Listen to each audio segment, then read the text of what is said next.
Because we have Rodney Barton, who's the managing director of the fund, who's going to take us through some of the performance of the fund over the period last year for 2021-22. Rodney, if I can go over to you. Right. Thank you very much. Stuart will put our slides up any second now. And then that might make a little more sense about what I'm saying.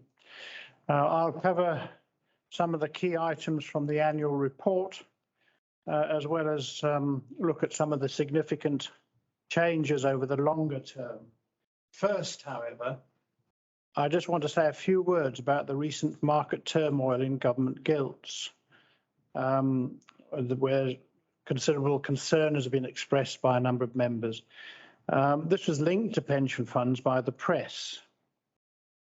However, this issue was confined to those schemes that were running liability-driven investment programs and similar, and essentially that is a form of insurance against falling interest rates, and they found themselves on the wrong side of events when interest rates rose. I'd just like to reassure everybody that West Yorkshire Pension Fund does not use such geared investments and did not suffer any significant falls in its asset value. Clearly, all markets reacted badly to the budget, but the fall in value for West Yorkshire Pension Fund was limited. You will doubtless hear more about this later in the presentation from our investment advisor. So back to my slide. Looking at the national picture, 2022 is once again a valuation year. It's something that West Yorkshire Pension Fund faces with equanimity, even though we had a little setback just before the critical date of 31st of March once again. On the McLeod discrimination case, the government have now indicated what the solutions for the local government pension scheme are to be.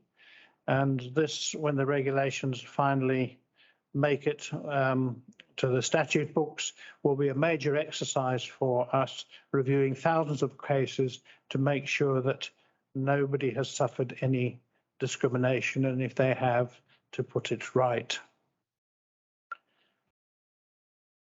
Inflation, a new concept to many of you perhaps, who have not been through all this before, like those of us with grey hair have, has reared its ugly head again after a sleep of about 30 years. West Yorkshire Pension Fund will be finding itself supporting significantly higher pension payments, as well as rising direct costs. The Russian invasion of Ukraine had an immediate impact on financial markets, and markets continue to suffer from economic uncertainty, which is reflected throughout the UK and indeed the world, providing many interesting challenges for our investment team. Moving on to the valuation, West Yorkshire Pension Fund has always been one of the best funded local government pension schemes and had assets at the end of March 2019 worth 106% of the liabilities. This time, we are reasonably confident that we'll see a small improvement, even though we will be increasing the level of prudence in our expectations for future returns on the basis of the uncertainty we're looking at the moment. Our shared administration service continues to work well and, as the Chair said, grow, allowing for increased efficiencies, including the development of more automation within our systems, which we hope will offset some of the cost inflation that we're facing. Working from home has now become hybrid working, which is enabling us to make better use of our office accommodation. The total value of the fund, £17.9 billion at the year end, was hit by the market impact of the Russian invasion of Ukraine, leaving much uncertainty in markets and the expectation of much lower growth worldwide. We had 433 employers within the fund at the end of March, and a total membership of 307,796. I'll return again to the topic of numbers and pensions administration in a moment. But first, I just want to show this graph, which shows a steady increase in the value of the fund over time. And as you can see, another increase just in time for the 2022 valuation.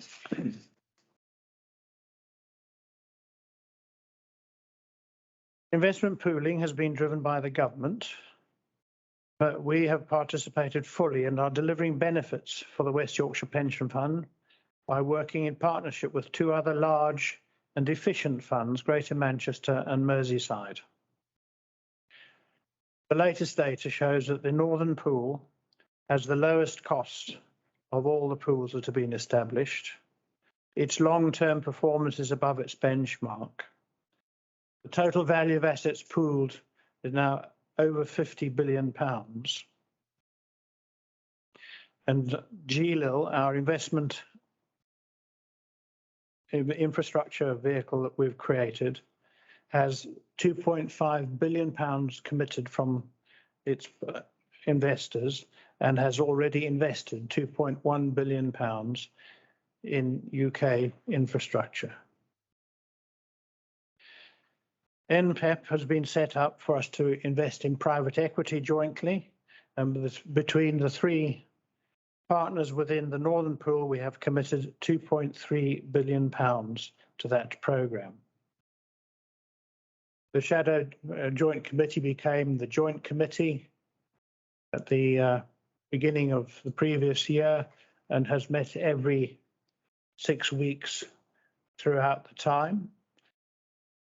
All the assets are now in the hands of the common custodian, Northern Trust, for all the assets of the Northern Pool. And I would just once again refer to GLIL. Northern Pool is the first and so far the only pool to make significant investments in infrastructure. And it has created this company, which is managed by staff from the partners, so at very low cost, which allows other pools to partner with it. Nest, the government-backed national pension fund for individuals to contribute to where they don't have another workplace pension, has also now committed to invest in GLIL. Moving back then to West Yorkshire Pension Fund. This slide shows a summary of the fund account for the last few years. Our net position in the latest year after contributions, benefits and costs is that the fund was down by £114 million. And after investment income of £418 million, which is 62 million more than we had last year, the net position was that the fund had an increase in assets of £304 million. This means that we are cash positive, a position that we anticipate should continue for the long term.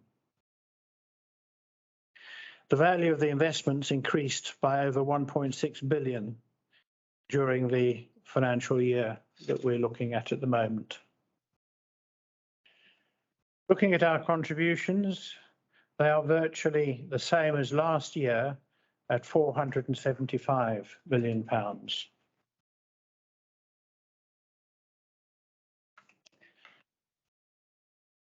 While on the benefits paid front, we paid out more, just over £41 million more than we had in the previous year. Looking to the future on this slide, which many of you will have a personal interest in, I suspect, that based on the CPI figure, we expect pensions in payment to be increased by 10.1% from next April, but this has not yet been confirmed. And similarly, accrued benefits for current contributors under the care scheme should also be increased by CPI, 10.1%. Administration expenses are up as we have managed to recruit to a number of vacant posts during the year, as well as continuing investment in our IT systems and improved service resilience. Investment costs rose again as there were some portfolio changes during the year, but West Yorkshire Pension Fund remains the lowest cost amongst the local government pension schemes.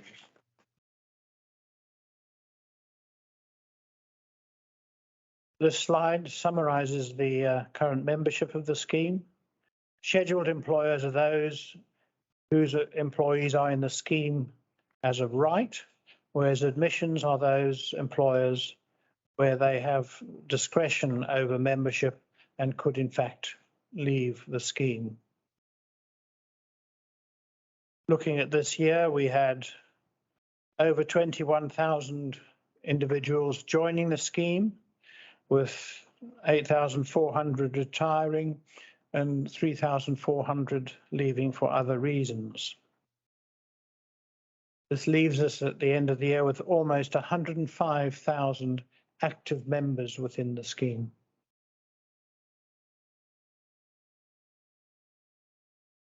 The service standard that we provide is important to us, and it's important to both our scheme members and employers. And we have a long list of performance indicators, of which I've just picked out a few, which I will show you in a moment. During the year that we're reviewing, we achieved accreditation for information management systems under ISO 27001, which demonstrates the security with which we handle data, something of which the team is justifiably proud. Awards of themselves are not important, but they do mean that our service standards are recognised by outside parties. And during the year, we were shortlisted for 6 awards. As I said, part of the day-to-day management, we have a series of key performance indicators which enable us to ensure that the administration remains on track. I'm just showing you a small selection here. There's more detail in the annual report, although not even there do we have all the ones that we look at as a management team. We have not quite met the 10-day turnaround on estimates, but recruitment and system improvements should get that back on track. The team exceeds most of our targets and endeavours to deliver a top-class service, but at a very low cost. That service is delivered against a background of increasing numbers and efficiency. On the left-hand side of this slide, you can see the 3 employers that we had in 2009 when I came here. And by the end of the last financial year, in addition to administering our own scheme, we also administered 21 fire authorities, the Lincolnshire Pension Fund and 2 London boroughs.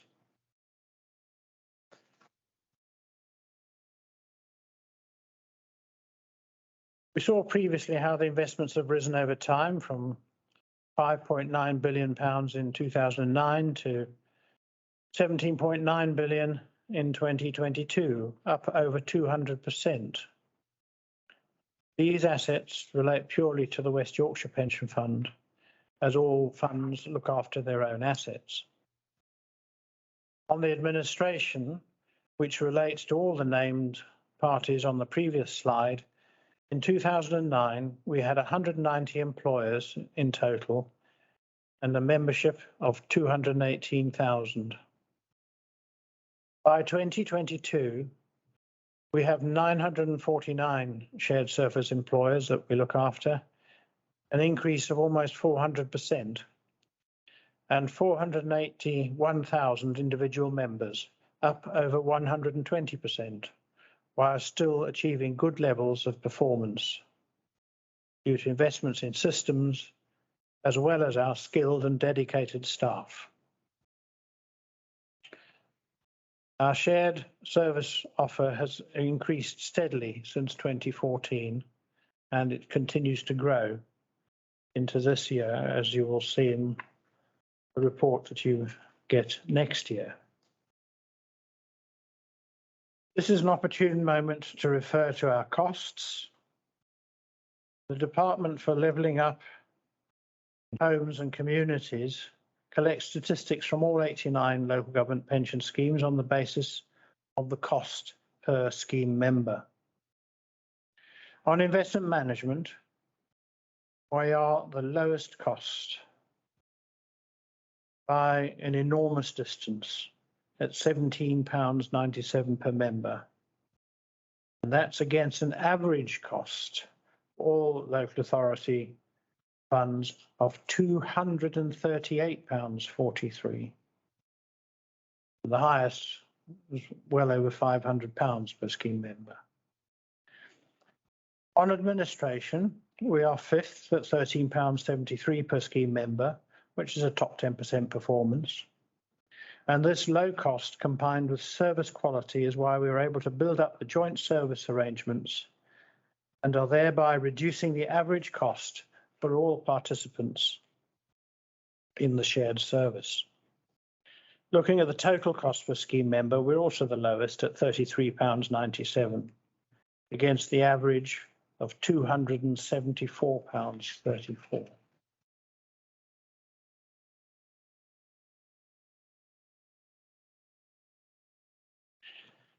The low cost of investment does not come at the expense of performance.